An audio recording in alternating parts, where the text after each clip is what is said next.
So I wanted to talk about what about you becoming a founder and a philanthropist comes from, the experiences that you had in being an athlete.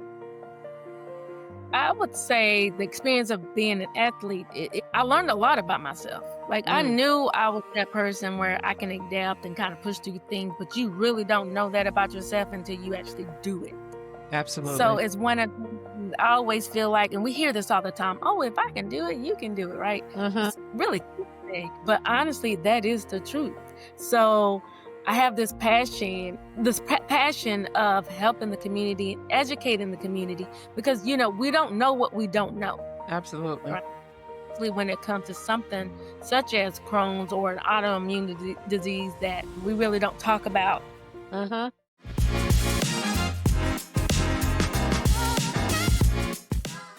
Greetings and welcome to the Elevated Flo Podcast. I'm your host, Coach Flo, aka the Black Rowing Queen. The Elevated Flo Podcast spotlights elite and everyday female athletes over 40, sharing how they elevate their game and their flow in sports, wellness, and life. These are powerful stories of strength, resilience, wisdom, and inspiration to help women stay active, age strong, and pass the torch to the next generation. Today, I have a very special guest with me. Please help me welcome Miss Yolanda Tyler. How are you today? I'm doing great. Thank you. Thank you for having me on. Thank you today. for agreeing to come and have this conversation with me. All right, well, let me give you a formal introduction. Yolanda Tyler is a competitive weightlifter, nonprofit founder, and living example of resilience in motion. Raised in rural Henry County, Tennessee, she developed a strong work ethic early, one that continues to guide her life and career. After relocating to Texas, she enlisted in the U.S. Navy, where a medical discharge became a pivotal turning point that reshaped her physically and mentally. In 2002, Yolanda completed airframe and power plant school, launching a successful aerospace career with Lockheed Martin. While navigating corporate America, she has also managed life with Crohn's disease, refusing to let it define her limits. Weightlifting became both a therapeutic practice and performance outlet, supporting her health, discipline, and mental clarity. In 2015, Yolanda founded Resile One pop-up squad, focused on random acts of kindness and community outreach. She expanded that vision in 2022 with the Resile One Foundation, providing resilience-building resources across the DFW area, along with youth prevention and financial literacy work through Earn Up Academy. Today, Yolanda is a data engineer, technical lead, philanthropist, inventor, and advocate for living strong, physically, mentally, and professionally. Welcome to the Elevated Flo Podcast. Thank you. We're going to get that clap. Wow. So we have a lot to talk about, and I know women are going to be inspired by your story of resilience and strength and how you're navigating corporate America. So let's start with, how do you introduce yourself in professional spaces that may not see athletes as leaders? That's a great question. Look, you starting off strong. Okay. I'm just me. I introduce myself as, give my name, my title, that engineer. I do talk a lot about my passion, and that's what I do in the community. So that's pretty much how conversation. And a lot of times in those settings, people don't really like to talk about work. I mean, I know I don't, so we have that opportunity to really get to know each other on a deeper level. And so I do talk a lot about the Resile One Foundation. So it's pretty much how I introduce myself as a leader, because again, I'm a founder and executive director of the organization. Okay. Yeah. And I told you this before we got started. Yes, that might be how you introduce yourself. And we're going to open up, we're going to peel back the layers of this onion, because I think the way that you present and even talk about what you're doing, you very modest, but you have a powerful story and a lot to share. And so, like I said, we're going to peel back that onion and really, really, just talk about the people's lives that you have impacted and changed with the work that you're doing in the community. And I know that a lot of it comes from your experiences in life. So, what are some values that guide how you show up at work, in the gym, and in the community? Values, yes. First thing that comes to mind is just being committed and dedicated and pushing your way through, I always say, adversity. There's challenges in everything we do. It's in the workplace, definitely in the gym, when we're trying to meet these goals, and in everyday life, right? So the values is, again, integrity, and the right thing. So I would say, yeah, those are the main values that I have. And where did those values, where were they instilled in you? I would say growing up. I'm from a rural area, Paris, Tennessee, right outside of Paris. Again, it's a rural area called Mansfield, Tennessee, actually. So grew up on a mini farm. We actually had animals, kittens, and so it was a lot of responsibility, really. So it started there. My work ethic, for sure, and been taught how to respect others and just work hard.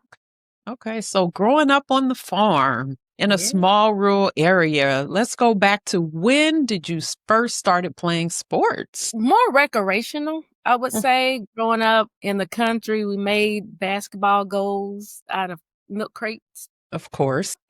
And you bounce that ball long enough, that grass is going to turn into dirt. That's So funny. I would say we started playing basketball Okay. then. And for me, my mother, she really didn't have the funds to really allow us to play sports in school. And my brothers and my sister, they run track and that type of things. I actually was in the band. But as far as my What instrument did you play? I started off with the F horn or the French horn when I was in 5th grade. And then I moved over into the cornet trumpets. And so I did that in high school. And then one year, my junior year, we had like 23 trumpets and 2 tubas. So they were looking for tuba players for marching band.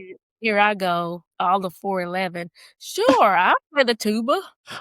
Wow. I And enjoyed it. March? March with the tuba. Wow. And been from a rural area, all the schools that in high school, we had to actually travel to Memphis and Nashville and some of those other cities. And so, of course, we had to travel, right? We played this one school in Nashville. I want to say Whites Creek. I don't know, but it had been raining all that day, right? And so it's time for us to get out there and march and do our routine. And so the tubas had a solo at the 50-yard line. So we're marching and we have to march to the right, and then we're supposed to march backwards in between the flutes and the clarinets. So I'm hearing all this giggling, I'm thinking I'm like, boom, boom, boom, boom, boom, boom, and all of a sudden I fall. In this. So it seemed like forever. It was literally seconds. I fell. I got back up, put the tuba back on my shoulders. Now my belt is turned the wrong way. It's turned the opposite. Oh, my goodness. So by the time we get to the 50-yard line, my belt turned that way, and we had to wear this beret. My beret was like halfway down on my glasses, had blood on my things. So then we did the about face. So now my belt is turned towards the audience, right? And we were marching to get with the rest of the band members. I had this mud and grass around the bell. Oh, my goodness. So yeah, just that experience alone, I was a little traumatized. But anyway, that was my experience playing tuba, but it was fun. That is so funny. So that was an example of you just like being resilient and getting back up and shaking it off.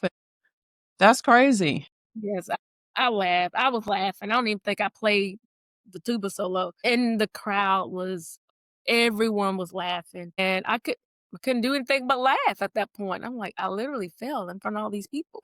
And the I would say the stadium was packed because our Mhm.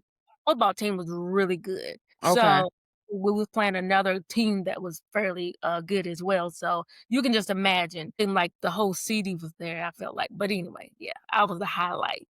Okay. So how did you reframe that? Because it doesn't seem like it kept you from actually moving forward and playing again. I mean, that could be something that somebody cries about and then it's like they're devastated for the rest of their life. Like when I was 5 years old, how did Yeah, you reframe that and, keep moving forward? I had to. I mean, I know the band director. He was Okay. actually running on the field, and I'm like, I'm not just gonna just lie here. I have to get back up. We were literally in motion, so it wasn't Right. we moved to this section and we were playing and then we moved. No, we were in transition. We were making shapes. Mm. You know what I Mhm. mean? So when I fell, people kept moving. And so I had to Wow. get back Okay. and really, I had really short legs. So now I'm making these huge steps to Right, catch up right, with right.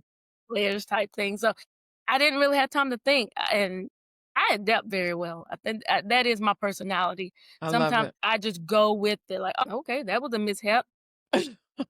The show keeps going, you know? Right, right, right.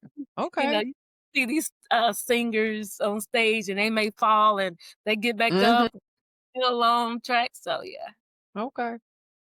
So I talked about in your bio that you're a power lifter. When did weightlifting become a part of your life? Well, before you answer that, was there any other sport that you played along the way? So you said you didn't really play a sport. Your sisters and brothers ran track, but your Yes, mother didn't have the funds for you guys to play other organized sports. correct. So you were in band.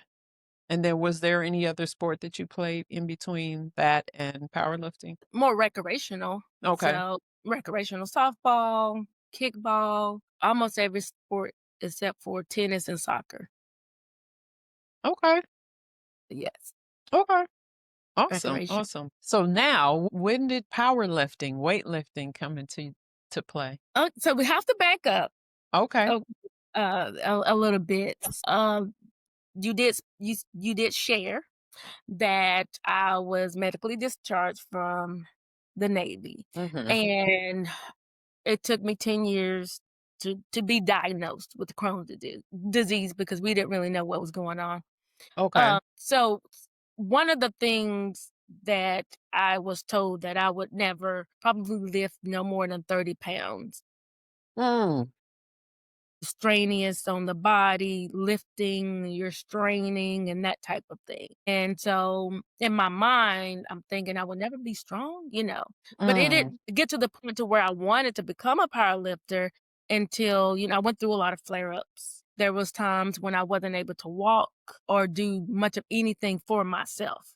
So And let's back up even more. Okay. So we yeah, we polished over that. okay. What happened with why were you medically discharged? Like how long were you in the Navy? What happened in that process? So Oh, what encouraged you to what made you decide to go to the Navy? When did you oh, go? Was it straight out of high school? we go way back. Okay. Right. So my dad influenced me. Okay. He bonded over football, the Cowboys. So okay, Mm, back up. I moved to Texas the night I graduated high school. okay. So my dad and I were real close, and again, we bonded over football. So at that time, they used to show the armed forces commercials. Mm. Every time the Navy would pop up, he would always say, your grandfather, his name was Charlie B. Tyler. He was almost 7 feet tall and he was in the Navy. I said, oh, yeah? He's like, yeah. Have you ever thought about going to the Navy? No, sir. And so again, he would always ask and he would always say, the Navy could offer this. And I start thinking about it. I said, yeah, I could give it a try. I went and spoke with the recruiter. And I didn't tell my father this. I said, let me just go see what it is he's talking about. Spoke with the recruiter. Within a few days, I went and took the ASVAB test and Oh passed it. wow. And I was given, orders to go to Great Lakes for basic training. And then pretty much surprised my dad because I told him it was very quick process, by the way. Hmm. I think I only had days, less than a week. I think I was getting in really quick. Wow. And so I asked them, "Hey," or I told them, "You don't have to take me downtown Dallas because I'll have to catch this plane to Chicago because I'm going to basic training to the Navy." And he thought I was, "Girl, stop playing with me." So he didn't believe me till I had my little bag with some necessities, and he took me to Dallas and he dropped me off. He said, "Oh, this is real." I said, "Yes, this is real." So very proud. Cool. And so I was there for a short time, Mhm. very short time. It all started, we were PTing and um I was sick and didn't know it. And so Mm. I was on a sick call, fever 104, blood count 7.1. So they looking at me like, "How are you even talking to us?" I said, "I don't even know what you're talking about." So I didn't really start feeling sick till that night, really. Wow. So I think it's more so the environment. For me, I never was really that active. No, I actually lost weight to even well, I would say I was already accepted, but I lost weight prior to going, if that makes sense. Okay. If you're listening right now and you're thinking, Coach Flo, I know I need to get moving, but I don't know where to start. Or you've been moving, but you feel stuck. Maybe you hit a plateau. This message is for you. I created a 21-day Get Active, Stay Active challenge just for women like you. It's simple, it doesn't take much time, and it's doable even if you can only work out at home. This challenge is designed not only to help you build strength and momentum, it's designed to build confidence and consistency without feeling overwhelmed. Every day, you'll get clear guidance and small, powerful steps that add up to big results. By the end of the 21 days, you'll not only feel stronger, you'll know exactly how to keep going. So if you're ready to take that step, join me. Click the link in the description to join the challenge. Your future self will thank you for it. Now let's get back to the episode. So I was really healthy for the most part, but I wasn't like super active. Like I wasn't a track star or anything like that. So everything was just new for me. Mm-hmm. It was, but anyway, yeah. So that's how that started. And then I was losing blood somewhere and they couldn't find out what was happening. They kept Okay.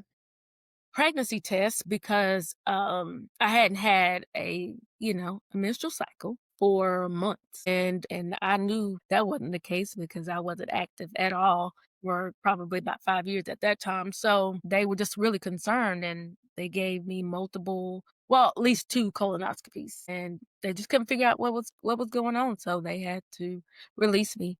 Wow. And that's what started that process. Okay, so now when did you actually get the diagnosis of Crohn's disease? Again, it took 10 years, and someone recommended a family medicine, or someone that practiced family medicine, and I told him the symptoms, and he believed me, So Prior to what were that, you doing? Were you actually like sick and struggling for those 10 years and going back and forth to the hospital, or what was that 10 years like before the actual diagnosis? it was a little bit of a struggle at times. I passed out a few times. We didn't know why, and that's because, again, I was losing so much blood.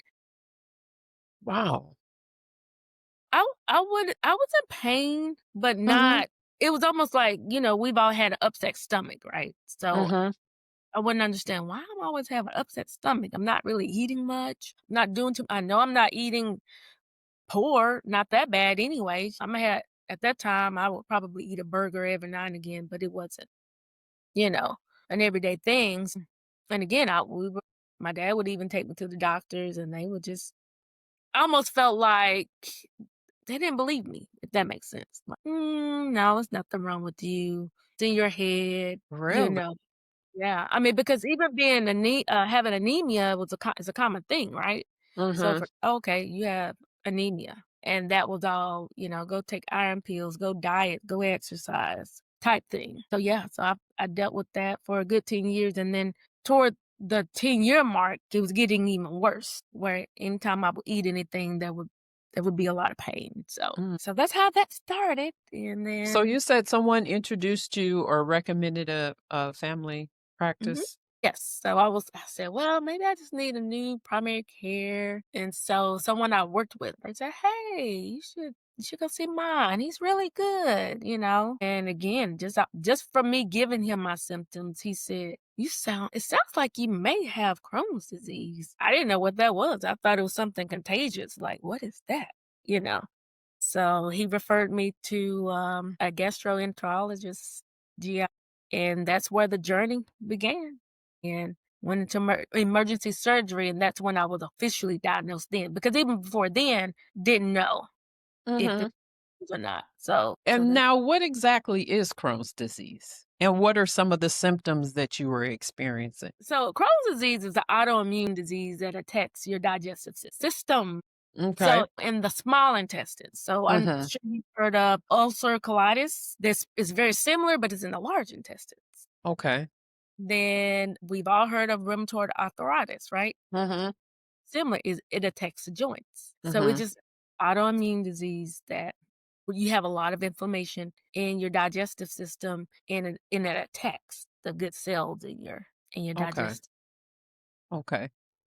So, what was it that you were experiencing? What symptoms were you experiencing when you said you had to go to emergency surgery? So the emergency surgery, so during the time I was getting evaluated to find out if it is Crohn or whatever it is. At that time, I wasn't able to drink contrast because we were wanting to perform what they call small bowel series, Okay. where at the time they'll make you drink contrast and then they'll do a CAT scan and take images. Well, I wasn't able to drink the contrast at the time. So we went the route of they had me swallow a pill cam. So it was like a little camera in a pill form, and I swallowed it. And so I had to wear like this little battery pack, where it would take snapshots as the Oh, pill would go down the digestive system. wow. Well, I didn't know that the pill was lodged inside. I just knew I had a lot of pain at this point. Got to a point where I wasn't able to drink water or hold down water. Hmm. So that's how bad it had gotten. And so I drove myself to the emergency room and I went to one emergency room first. The experience was a little difficult. So I went to the other one, Harris. What you mean a little difficult? You're in pain, you're at the emergency Yes, room, and you got to leave one to go to the other. What was the difficulty yes. that you were experiencing? People need to know because, we be experiencing a whole lot of crazy stuff as Black women in this medical system. Yeah, I will say thank you for allowing me to share this part because I do not share this story. I've never shared this publicly ever. So I went to, and I will not name this hospital. Okay, that's fine. Okay. I would name Harris Methodist because they were on point, but there's a particular hospital in Fort Worth that I went to first. And I went in, I was pretty much the only person there. And it took them a little bit to bring me to, now mind you, I'm practically almost crawling. I won't say I was crawling at that point. Almost. I'm a little sweaty. I'm in pain. And so they take me back. Now, for me, my blood pressure is always at a 108 over something, 110 over something. So when she took my blood pressure, it was only 125 over something. Because when you're in pain, your blood pressure elevate. But for me, 125 is high for me. So Right. I'm thinking, and just me speculating. So I'm thinking she thought because my blood pressure wasn't as high, and Hmm. I'm like hunched over, like. Now I told this lady why have this battery thing around my. I told her, hey, I took a pill cam, da da da. She asked me, did it go through the system? I said, I don't know because I didn't know. She's assuming it did, so that wasn't the problem. I don't know. So I was sitting there for a good amount of time, for me anyway. And it made me feel like she didn't believe me that I was in that amount of pain, being that my Mm. blood was only 125 or whatever. Right. So something told me, you already know who that something was. Leave. Go to Harris Methodist. So again, I'm practically almost crawling out the door to get to my car to drive to the other hospital, which was not far. Got a totally different experience when I Mm. parked the car, getting out, and somebody saw me. They went and got a wheelchair. So Mm. looking like that then, and I did not get the same reaction before. Um, And that's how it started. So they came in, ran some tests, had a couple of friends to kind of pop up, but as soon as they left, I guess they got the results of the X-ray, Mhm. and that's when I would think it was the whole floor of the hospital where I was. They all came rushing in, and I was told, "You have 2 seconds to call somebody, let them know where you are, because you are not about to live. You're not gonna make it. We're What? gonna try we are gonna try our best to save your life." So I've told people I saved my own life. Just well, the Lord, of course, but I'm saying told me to leave, go to this other hospital. Oh Yes. my god. I mean, there's so many we hear so many stories of us not being taken serious. Like, we know Absolutely. our bodies, number 1. We know our bodies. Right, We know right. something's not right, because most of us, we're not just gonna go to the doctor just because, oh, That part. especially if we're hunched over. Right, right, right. I have heard stories about, people playing the game to get opiates. And Mm, during that time, I think it was on the rise, I'm assuming. okay, okay.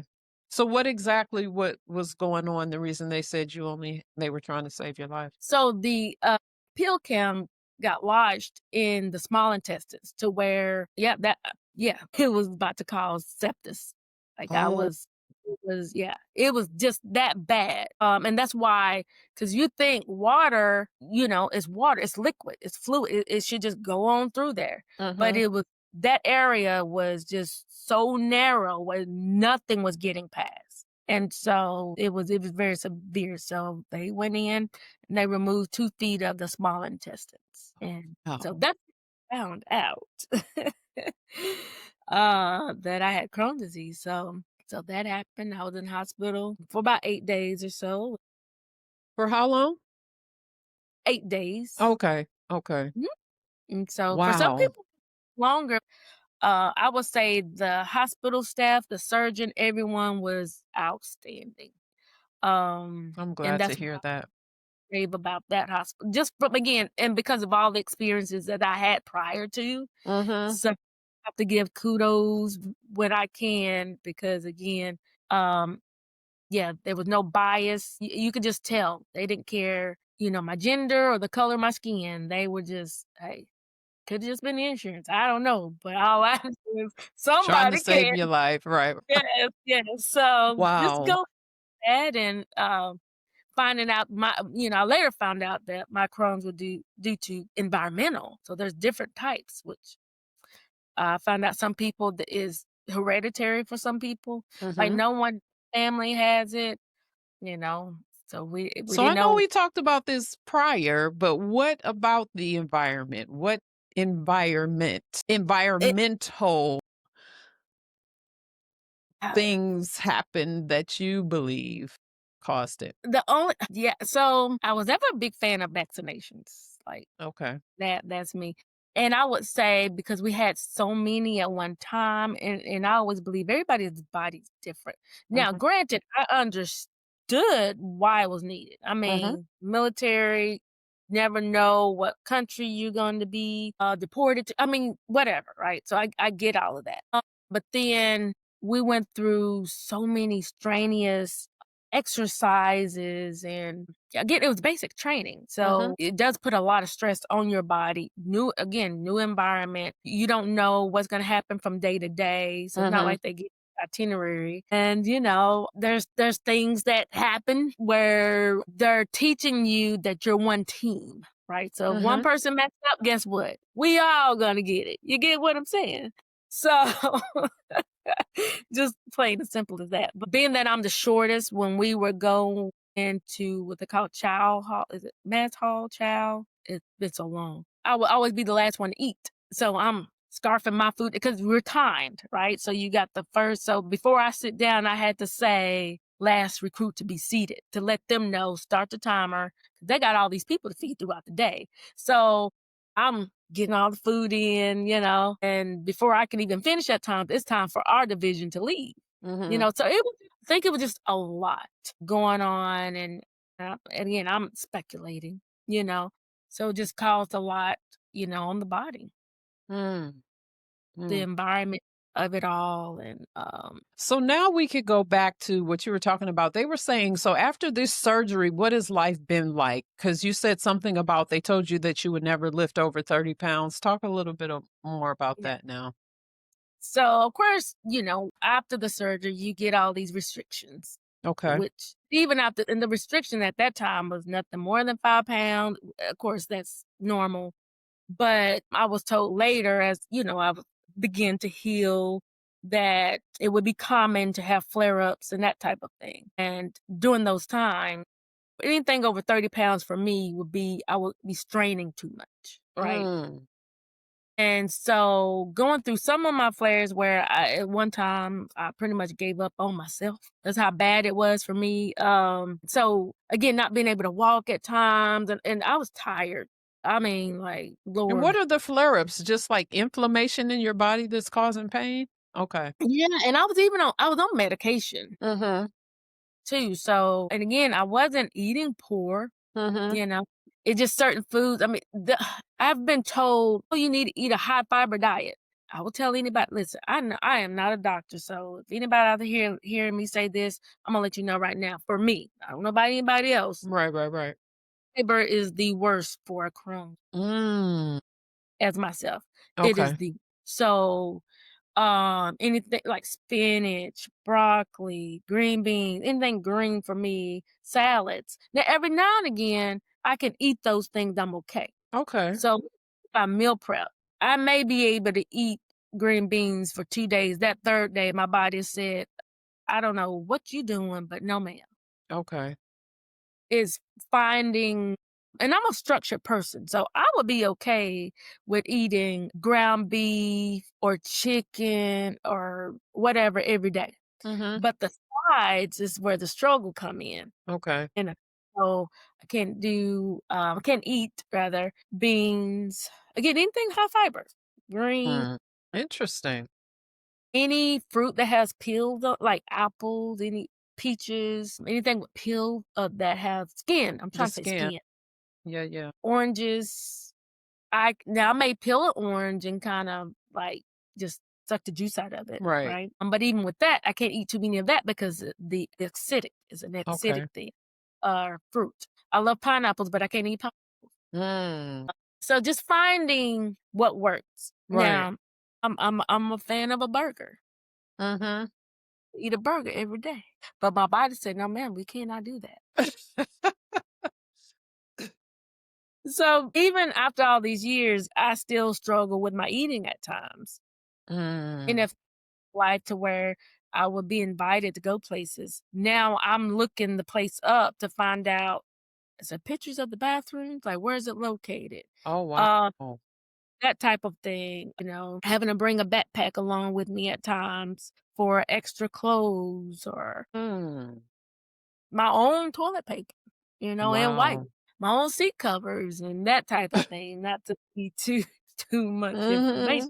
But you know where I'm going with it You gotta because do what you gotta do. and at one time, and I don't know if people really know, it depends on how chronic your disease is. You can actually report that. You can fill out a form with the DMV. Whereas, let's say you're on your way home and you speeding, you got your flashers on. Like, hey, if I don't get home, it's over.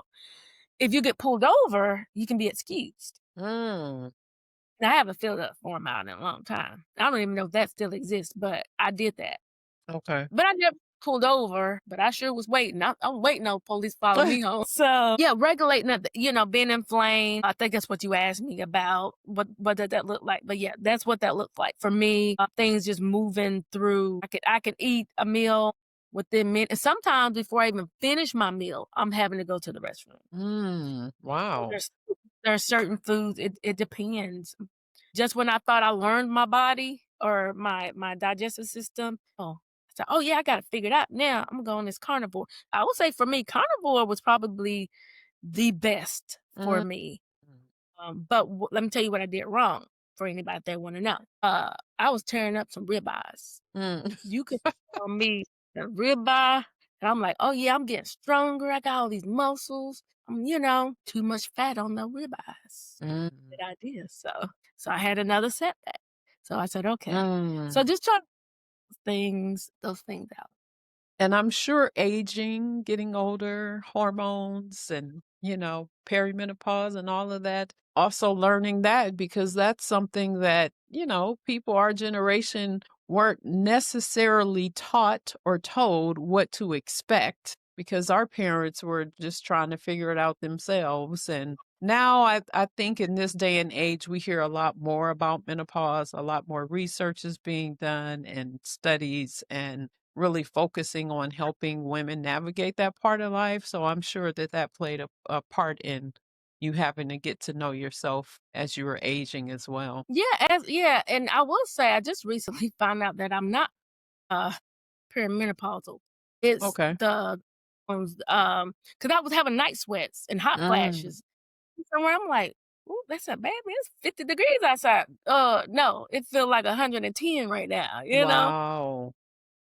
But I didn't know. I didn't know that I was going through a flare. Mm. My flares in the past was I was in a lot of pain, or I would have joints in my ankles or knees or my back where not able to really stand or walk or whatever. Mm. Time the flare was just more so hot flashes. Okay. Like I never had hot flashes, but my OBGYN, she said, "No, you're not in menopausal phase." She said, "You do have fibroids." I said, "When did that happen?" Right. Well, just body just like, what are we doing? Where does this even come from? So, because I'm thinking like, oh man, I haven't had a cycle in 3 months, and I know I'm not pregnant, but I'm not feeling any pain. Okay. I'm not. Yeah, and I don't know, maybe because I'm so active. Who knows? The body, like you said, as I'm getting older, is doing weird things, and Right. so Gotta so ye- relearn everything. yes. Now going back to what you asked me, why did I take on powerlifting? Right. It's again, so for me, going through those flare ups, and when I decided, okay, not to give up on myself, I said, you know what? You're not going to tell me, only God can tell me what I can do. So I said, you know what? I want to know, how strong can I get? I want to Okay. know. So I can't remember how I was introduced in powerlifting. And again, I started very small. I was struggling with a 35-pound bar on Okay. bench press. So I was like, "Oh, wow. Yeah, maybe this is not my thing. Maybe I'm not supposed to be doing this." But then, I'm pretty strong mentally for the most part. I would say you go through anything somewhat similar to what I've gone through, or anything for that matter. When you push through adversity, Right. you almost feel like a superhero. Like, oh yeah, I could do anything. I went skydiving. Just Mm. I could do that. You know what? The Lord woke me up and I'm able to place my feet on the ground and actually take a step.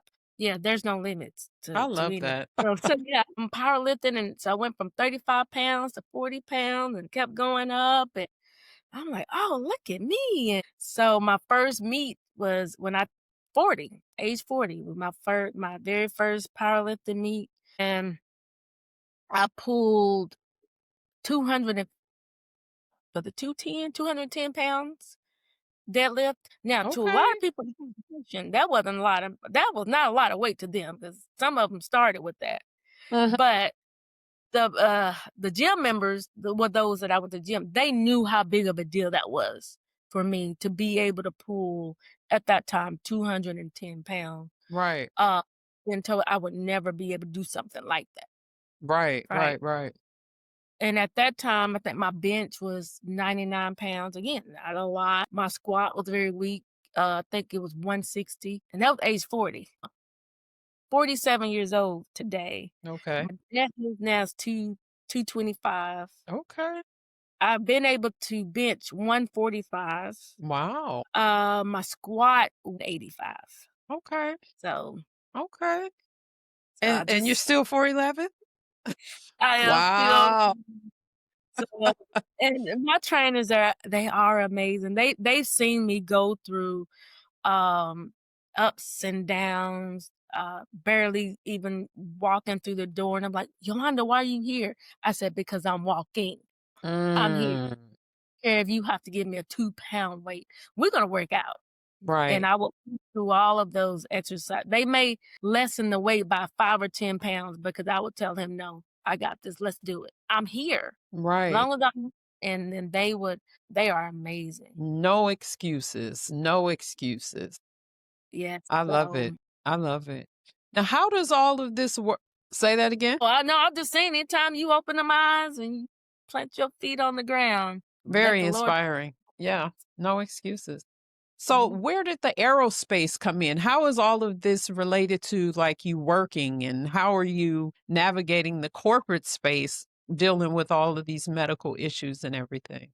Uh, It does help that I now work from home Okay. because working in the office, it was a little difficult at times to where it would be days I wouldn't eat because I felt like, okay, if I eat, now I'm going to be in the bathroom for the majority of the time I'm at work. Mhm.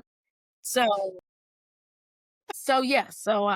for me, working from home, having the flexibility to where there's times if I'm not feeling well, I'm able to at least block off an hour Mhm. on my computer and go lie down. Okay.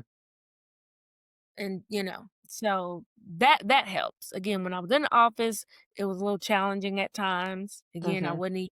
I say, okay, I can eat till I get home, or just sip on water. Don't drink a lot of water, because even that but have me go at times. And that's when I was on medication at the time. Mm. So in 2018, oh no, let's see, 2016, I started dating this guy, and he was really big on like doing things naturally. Even his deodorant was natural. I think he was using milk or magnesium or something. I can't remember. Don't. Okay. But I just knew it wasn't. And so he had never heard of Crohn's before, but when he looked it up, he said, "Oh, it's autoimmune." Yeah, he said that means you have inflammation in the body. I said, "Yeah, you're not telling me anything I don't know." So I'm going to name off some supplements, and again, I'm not advising anybody, "Hey, go do this." I'm just telling you what worked for me. Okay. So at that time, I had a fistula. So a fistula, how can I describe a fistula? So it ran from my bottom all the way up to my lady part. And it was really inflamed, very inflamed, to where I was actually scheduled to go see a rectal surgeon within a few days. And so the guy I was dating at the time, he said, you should try MSM and black seed oil. Mm. So within literally 3 days, well, not even quite 72 hours, the fistula, it bursted. Like, it started draining on its own and bursted.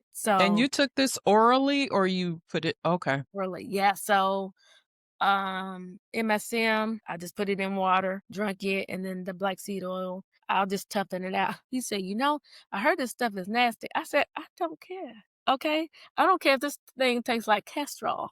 We know how that tastes. Okay. I just wanted to be well. Mhm.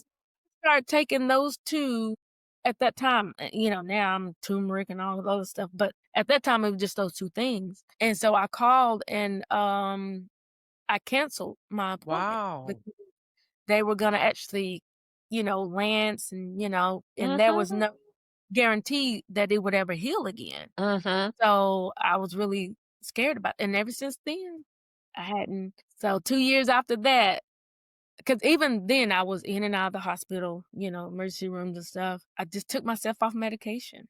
Said Wow. and I tried different things, after that, but I just felt like I had more flare-ups, a whole lot more than I have now. So I still have them Mm. all the time, but not like it was when I was on medication. Wow. That's so interesting. Mhm. 'Cause I was if you wanted to know the medication, I was taking Cimzia, so I was injecting myself every 2 weeks, and then I was prescribed I think it's called mecapyridine, but I was supposed to take that to prevent cancer because Cimzia can cause cancer. So, Oof. they'll give you medication to That's why, yeah, people be on so many medications. Yeah, I get it. Yes. So I took that, and literally within, I would say, minutes of me taking it, I went into my guest bathroom to do something and I fell to the floor. Like, I was paralyzed for a good, it had to be less than a minute. It felt like forever. But so I'm laying on the floor, paralyzed. My eyes, I'm awake. Like, I'm aware of what just happened. Of course, it scared me, but in my mind, I'm like, I can't move. I can't even call somebody, let them know I'm even on the floor. Mm. So instantly at that time thinking, how long am I gonna be on the floor? Am I gonna be here for days? Like, because I live alone, right? But again, it was less than a minute. So my body kind of came to, but I already instantly knew it was that the pill that I had just taken. So Really? so I And that immediately was your stopped. first time taking it? First time taking it. Wow. I took it how he told me to take it and everything. And again, it didn't. When I tell you, it didn't take long because I had took it with water, whatever, and I was doing something, and I went into the bathroom, and I can't remember what I went in there for, but I was in there, and my body, I fell straight to the ground like it was nothing. Wow. No movement. My eyelids, nothing was moving. Like my eyes were open, but like I couldn't move the eyelid, nothing. I had no control over anything but my mind. I was able to think, could talk. Interesting. So from then on, you decided to go natural. I'd say 2 years after taking these Simcia and MSM at the time. Okay. Because again, I just felt like I was having a whole lot more flare-ups then. Okay.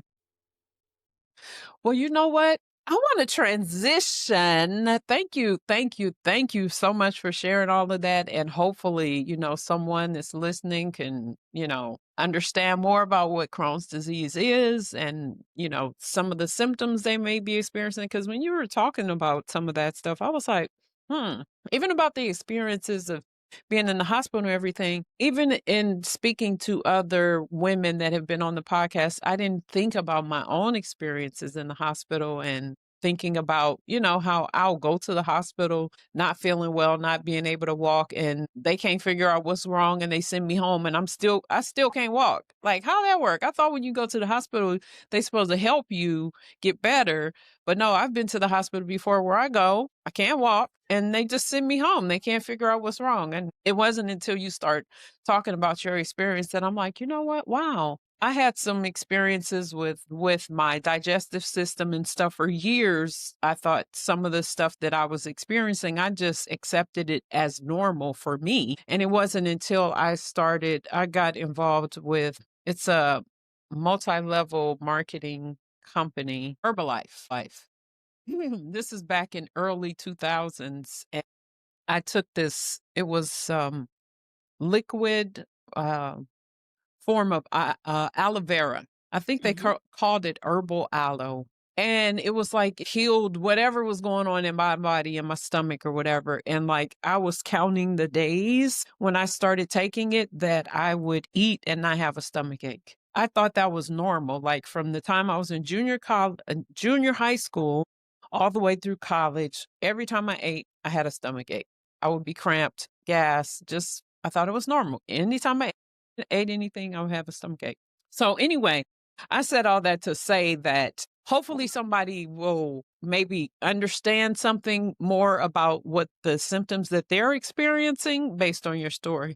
But I did want to transition into talking about all of this wonderful work that you're doing in the community. A lot of the women that come on this podcast, they talk about, the characteristics and the experiences that they have, the characteristics that they built from being an athlete. So I wanted to talk about what about you becoming a founder and a philanthropist comes from, the experiences that you had in being an athlete.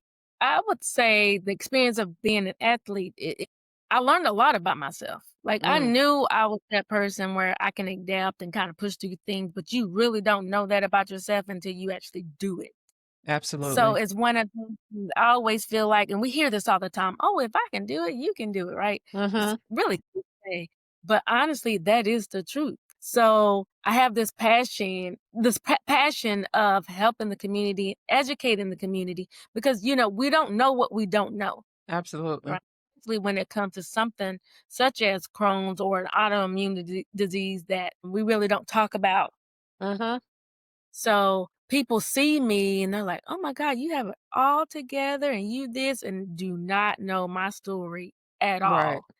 all. So what I took from that is I did something that I was told that I wasn't able to do. And then I go into community and help other people and encourage them. So we have Mm, Still Here movement, right? Oh, I'm wearing the shirt today. I don't know if y'all can see that. But okay. still, okay. And showing like, okay, someone like me been told can't lift over 30 pounds. Lifting, it's the Hex deadlift is 270, Right. 270 pounds. Able to lift that up. And, you go and you share your story with other people who are facing adversity in some way. And I think what I have, not I think, what I have learned, people want to be heard, right? So they're going through whatever they're going through, and they need someone to understand things from their perspective. So I go in and we have that dialogue. We talk and I listen to what they have to say. I don't really particularly share too much about my story unless they actually go online and they find out about it. But That's but that I was modesty. able just because like I said before, everyone has a story of resilience. Absolutely. And I think it's important for people to know, share your story because you don't know how that can inspire someone else. Because I'm always inspired. When I hear other people's stories, I say, "All right, you made me feel like I didn't go through nothing. That was an Mm. everyday." Because in my mind, I'm like, it takes a special type of person to go through something like that, and then they push through it and they don't give up. Because so many people do give up. There's people giving up every day, right? Absolutely. Somebody right now as we're talking. Right, right, So right. that mental strength is what needed. So, yes, so I took, me being an athlete, being a weightlifter, took all of that in my experience, and even I'm still growing, learning a lot about myself. I'm able to take these things and, educate the community, inspire, encourage, other Mhm. people to share their story. I'm not saying to go against what your doctor telling you to do. Right, Don't tell you to go out there and do what I did, but I'm saying believe in yourself, and it's right. something that you do, then do it. So what the Resile One, what does that part of your organization do? So Resile One is Resile. Resile is the origin of resilience, and one is ONE. So I tell people to put Resile in the number one. No, we are one. We are a being, right? So my one of the things I say is I am one, you are one, and we are one. Right? Mm. So we are all resilient. So we have the Bounce Back Project is actually so it serves middle class families facing a medical hardship. Mm. If it's middle class, because when I was going through what I was going through, I was actually, of course, classified as being in the middle class status. I was employed, but I was being ordered to be off work for an extended amount of time. And again, I thought I had my life all figured out in the early 30s, and I had a savings and some other things, and I had to exhaust all of that. Mm. And it went to where, okay, I have to work. I didn't have help from anybody, and I convinced my surgeon to approve me to go back to work. So, but if I would have had the right financial products and other things in place, then I would have been okay. But Mm. again, it's those things. I always say you don't know what you don't know. Sometimes you don't even know to go research anything because I didn't have anyone talking to me about certain things. Now, my employer had a lot of these products, but it was like, it's not something that's flashed out at you like, Mm. got this going. You have to go and find it, right? Now, I will say the system is different now. So when we go choose, what is it called? Mhm. Yes, there's a list of things that they have available and you can click on it and read about it. But at that time, that wasn't the case. Mm. So again, I'm sorry, the Bounce Back Project is ideally we want to provide some type of relief to those families. But in addition to that, not just that, we want to connect them with counselors. Again, it affected me mentally, right? Can connect them with a financial advisor. I am not a financial advisor. Go through some type of financial literacy because the whole thing about that is I would like it to where if they find themselves in another unforeseen circumstance or a crisis, they would be better equipped. Right, right. So that's got that from my story, and I don't mind telling people that part where didn't I didn't know a lot of the things that I know now. Mhm. And the Earn Up Academies, it is a way of me I facilitate financial literacy to the youth and Mm. family. I'll Okay. go into family homes and conduct a workshop. I'm not lecturing. at Mhm. all, but it's eye awakening for a lot of people, even adults, right? Eye opener is what I'm saying because we'll talk about things that people don't know. I mean, such as what do you think the average amount of money you need to live? Most people don't know that. Mhm. So so again, we talked about the pop-up squad. So the reason why I did create the Resile One is because after I went through what I went through, I wanted to share with the community in those ways to help them be better prepared. Awesome. Awesome. And I'm sure that I know because I watched your documentary and your award ceremony. I know that hundreds, if not thousands, of people have benefited from you using your experience to go into the community and start a nonprofit to help other people be able to navigate if they ever find themselves in that situation, but proactively, helping them so that, it's not like, oh, okay, you're in this situation, let me help you out. No, it's like you need to be aware so that you are prepared if it ever happens. Because, like you said, you felt like you had everything together and then everything is exhausted. So, yeah, that's awesome. How Yeah. would you say being an athlete how it affects you being a problem solver, a thinker, and a leader? This is a really good question. I keep going back to having the not just physically strong, but mentally strong because, you work out, there's times when you just not having a great day at all. I'm like, oh man, I'm in here and I do not want to lift this weight. Can we go down about 20 pounds? Mm, Which, right. but again, it's mainly mental. For Yeah, me, it is anyway. And so if you can use that strategy in all areas in your life, again, even being absolutely. a leader, yeah, there's challenges in leading people, but you learn to be patient with yourself, right? So once you learn to be patient with yourself, you can be patient with other Right, right. individuals and having that compassion and understanding and um, for me, I didn't realize how athletic I am. Mm, My trainers tell me, they're like, "You're a natural." So it's certain things that help me do, and then they'll say, "You never done this before?" I said, "No, I've never done that." And me, I'm willing to try anything. mm, And, going through what I went through, there's nothing I would probably not try. So wow. I use that again in other areas in my life, and sometimes I do use examples. Mhm. Being an athlete, having that mindset, being a team player, especially being competitive, Mm, and it's so learning. You hear people say you're competing against yourself. That right, is a true statement. And again, I know in sports you're competitive. You're on a team and you want to win. right, So, to me, how are you winning if you haven't competed against yourself to be stronger? In my right, case, right, right. in order for me to win a competition, I have to be stronger than I was the day or the week prior. Mhm. Time I'm competing against myself to reach those goals. Right. So you said that you were also affected mentally. Did you go through any type of therapy and how did that help you? I didn't go through therapy until a few years ago. Mhm. And again, back then, what's the word I'm looking for? People didn't really talk too much about going to therapy. Mhm. Taboo, is that the word I'm Yeah. looking for? Mhm. Yeah. And it could be because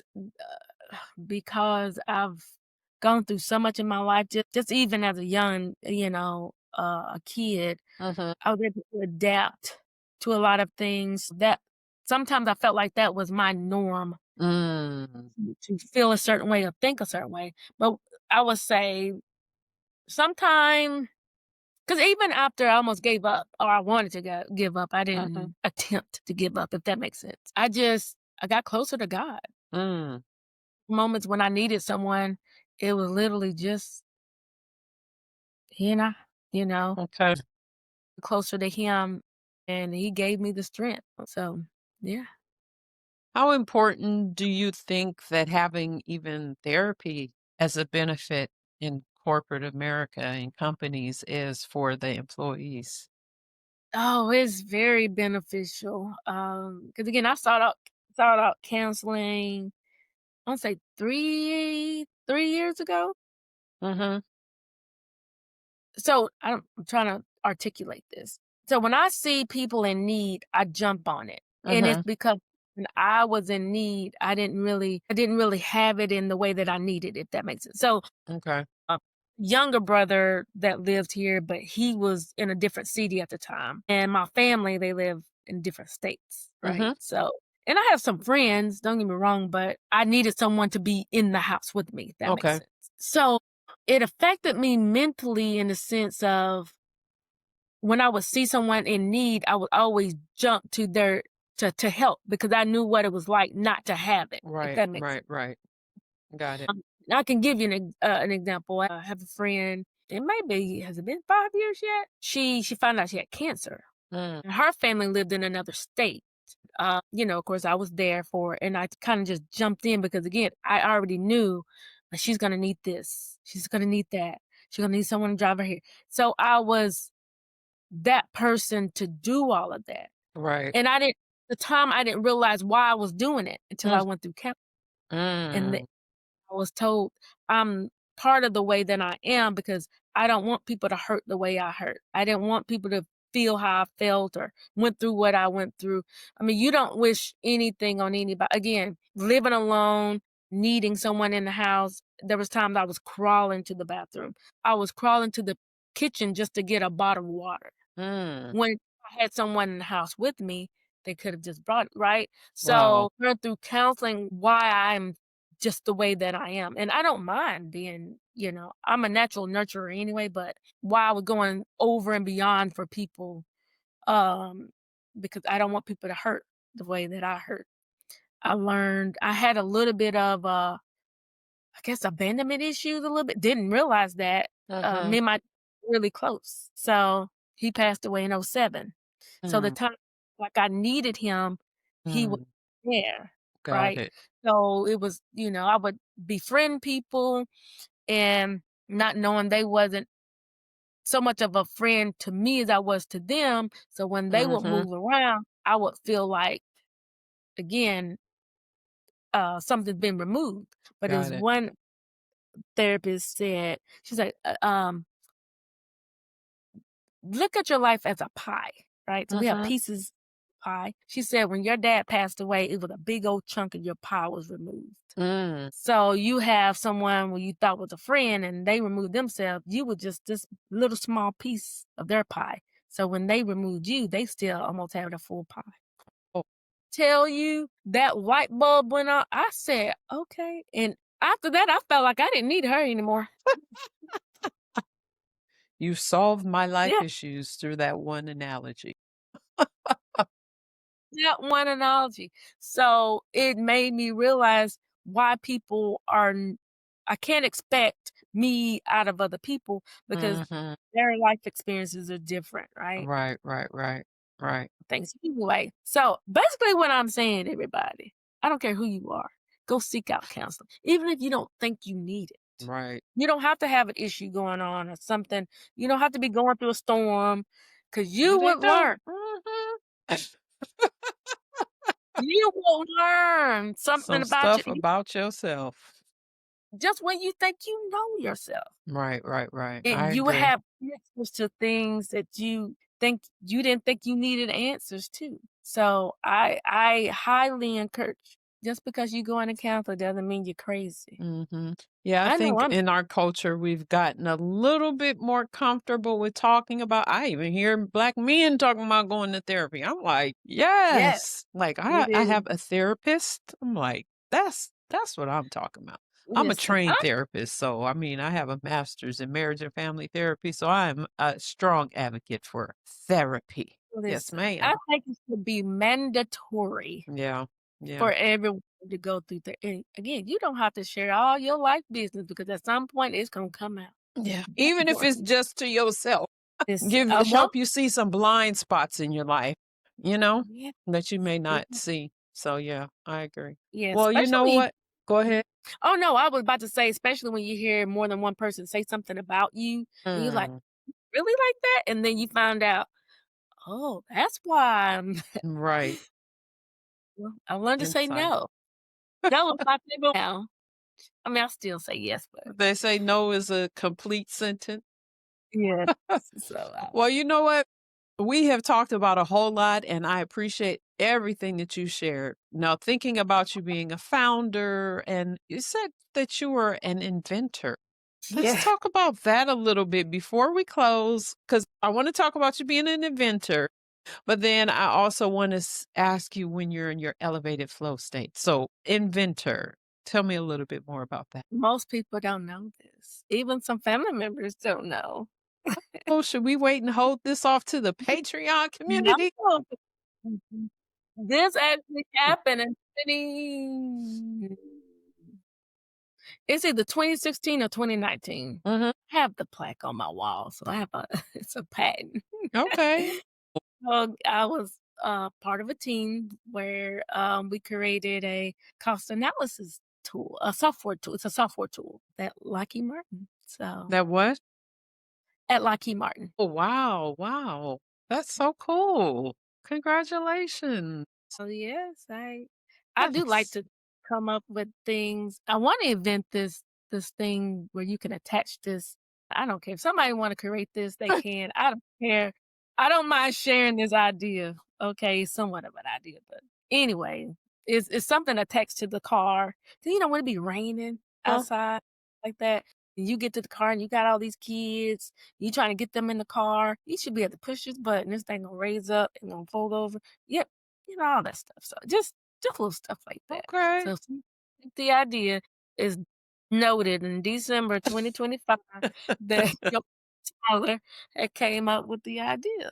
Mhm. Check Yeah. that I'm off. Right, always right. something like, you know. So with all that you do, powerlifting, inventing stuff, just, all of the community work, because I was going to say volunteer, but it's not volunteer necessarily, but all of the community work, you working in aerospace, all of this stuff. When would you say that you feel like you're in your flow statement or your flow state, your elevated flow state, where you're doing something, you're working really hard, but your skills and knowledge come together and it makes it feel like it's easy. The community. The community work. That's not even work to me. Like, that's when I'm able to empower other people, fill in those gaps, where's the need, that comes easy for me. It's not work at all. That Okay. I'm living in my purpose. Mm, I I didn't love know that. that I had the gift of giving. I said, "That's such a thing?" Because you hear all the time, "Find your gift and use your gift, and what is it that you can do where money's not an object?" I don't know. I felt like I wasn't gifted in anything, not knowing that I was already doing it. I love that. In my purpose. Passion, purpose, and then gotta have some profit. That's when those three circles. I just went through a seminar where they were talking about that. You gotta have money to help people too. So I'm glad that you turned it Yes, into an actual business and that you have become a philanthropist as a result yes. of that. That is so awesome. Well, Well, to put this plug real quick, I yes, know yes, absolutely. as of right now, the Resile One Foundation is mostly self-funded. Lord, Mm, thank to the Lord I can do that. But this is what listen. At some point, I would like to get out of my own pocket, but I don't mind. It's been in my pocket since 2015. So I have a whole nother separate account. I have a business account. Now, listen, I appreciate all the donors and supporters because I do have some, y'all. I'm not saying I don't, but mhm, I'm just majority.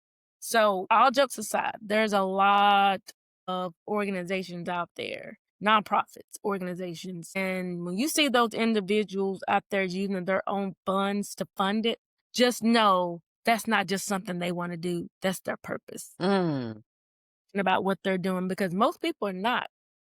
yeah, I have over time that a lot of people will not use their own funds to do anything. mm, And now right there, you maybe something you want to do, but it's definitely not. It's not your it's not. It could be a passion, but not your purpose. mhm, Meant to do it, you're gonna come out at least $5, at least. right, right. Okay, I'm done.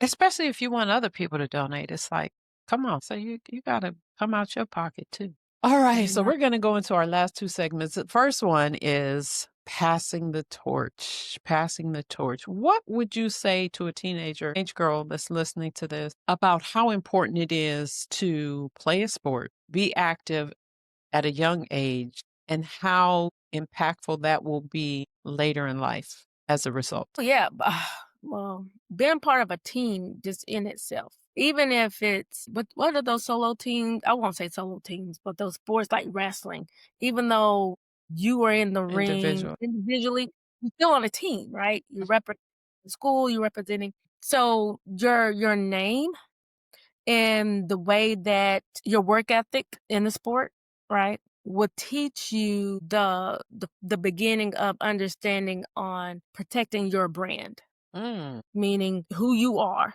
right? Having the integrity. What do people know you as? Is she dedicated, committed, mm, not in the sport, but your grades would reflect the type of individual you are as well. yeah. Right? There's a lot that I could say, I know, 'cause my brain is going 100 miles per hour right now. So what I like to tell the youth is be you at all times, 'cause no one Mm, else can be you, right? But finding a sport that you can get into that you enjoy doing. And because once you find out you enjoy doing it, you will not mind excelling at it right. and sticking to it, because it's gonna be times where it's gonna be difficult. You stick with it because that will build your character, because playing a Absolutely. sport, actually, it actually rolls over into every other aspect in your life. Whatever you decide to do in your career, Yes. and that can be an entrepreneur, right? So I would very much advise, and I don't care what type of sport it is. I think chess has become a sport. Mm, It's competitive. Anything competitive to me is a sport. So I know some are into gaming, right? So I would say that is what I would say. Tell any young lady is to find something that intrigues you. If you don't know, what are you intrigued by? It could be gymnastic, dancing, whatever it is, and put your all into it. yes. Yes. Yes. Because And other people are. last but not least, what would you tell an older woman that may be discouraged or has just never gotten into playing a sport or being active, and just letting her know, encouraging her, letting her know it's never too late to get started? What would you say to that older woman? Oh, it's never too late. Okay, never. We have a lady that there is a lady that goes to my gym. She's 72 years old. Mm, 72. She's not well, she's an athlete now. She does lift yes. now. She's Yes. very petite. She's deadlifting over, she does the hack. I know it's over 150 pounds with no belt on. Mm, No belt. I just have this thing where I say, do it. I mean, I know it's a Nike thing. right. Right. Right. Right. Do something. I mean, I think it's the same thing as telling someone young to find something that you may be interested in, you intrigued, and Right. you don't have to go in thinking you about to lift 150 pounds on day one. Right. Right. That's Right. You're not gonna do that, right? But there's a lot of health benefits, especially as we get older. Now I'm understanding now. My grandmother used to say, "But just keep living." Well, I still do squats, but I would say before I went to this gym, I would lunge and I would have knee pain. Mm, So now I'm lunging without knee braces. And 'cause I okay. used to thought it was because of age. No, ma'am. Okay. Yeah. Her name is Miss Mona. She's 72 years old. She's doing lunges Mm, with 15-pound dumbbells. She that's never done awesome. any. So we have to keep our bodies moving, Yeah. right? Our bones, what they call it, keep the inflammation Osteo. down. Mhm. Weightlifting. Some people, I know a lot of women think, oh, I don't want to look like a man. You will not. Right. There's things you have to do in order to look like a man. Right. Naturally, we don't have the testosterone. We are not gonna lift a weight and then look like Arnold Schwarzenegger. Oh, but you know who can look like though? Angela Bassett. Mm, Okay. right. And she do not look like a man, but she got those arms. Yes. Yes, I would say just whatever it is, any aerobics, Right. anything. Right.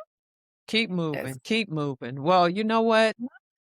Thank you so much for those words of wisdom for our younger generation and our older generation. I appreciate all of your time, all of your stories, all of your just opening up and being transparent, sharing some things that you've never shared publicly, and just feeling comfortable and vulnerable and being able to do that. So I really, really appreciate you. Thank you for being a guest on the Elevated Flo podcast. Now, where can people find you online if they want to follow your journey? Yes, you can follow me on Instagram at LIV underscore the letter N underscore the word strong. So live in strong. And on Facebook is my name, Yolanda Tyler. Nothing fancy on that, just my name. And my nonprofit website is Resile One. So it's RESILEONE.org. Awesome. Awesome. Well, thank you, Miss Yolanda Tyler. This is Coach Flo signing off. Remember to find your zone and elevate your flow. 1, 2, 3, 4. Peace.